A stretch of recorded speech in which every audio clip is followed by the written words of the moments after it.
Antarctica बर्फ़ की ऐसी तह है जो 14 लाख किलोमीटर के ऊपर फैला हुआ है और इसकी एवरेज मोटाई 2 किलोमीटर से ज़्यादा है।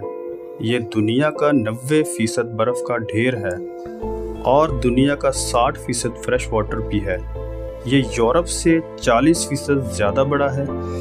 इस जगह पर आपको फ्लोरिडा के साइज़ के आइस चंक्स मिलेंगे। आइए जानते हैं 120 किलोमीटर यानी 80 मील तक फैले हुए इस ग्लेशियर के बारे में। ये हर साल तकरीबन 50 टन बर्फ़ से ग्लेशियर को ढकता है और 9 इंच सी लेवल को बढ़ाने में किरदार अदा कर रहा है। क्या हो अगर अंटार्कटिका की बर्फ़ एक दिन में पिघल जाए तो ये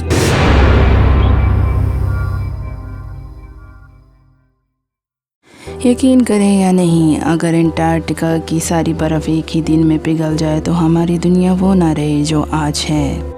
तसव्वुर करें, अंटार्कटिका के बर्फीले सुनसान मगर हैरत अंगेज़ नज़ारों से जहां डोमेस्टिक ग्लेशियर धीरे धीरे ज़मीन की तबाही का अलार्म बजा रहा है। अंटार्कटिका सिर्फ बर्फ़ का खत्ता ही नहीं बल्कि ये ज़मीन की मौसमी तरतीब, समंदरी बहाव और आबो हवा को कंट्रोल रखता है।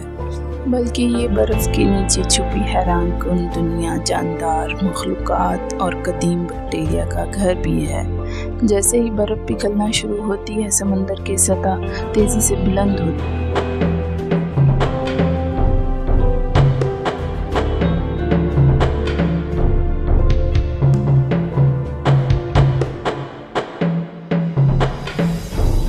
में ही साउदर्न ओशन में शामिल होगा और अटलांटिक और फिर पैसिफिक ओशन में और फिर सी लेवल 2 फुट 60 इंच तक जा पहुंचेगा।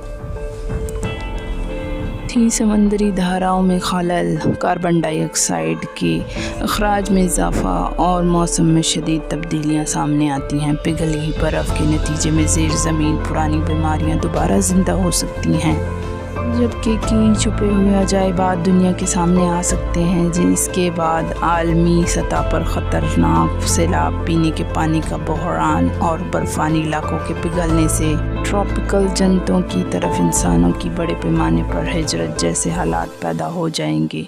ये सब कुछ हमें बताता है कि अंटार्कटिका की बर्फ़ हमारे सैयारे के लिए किस कदर अहम है।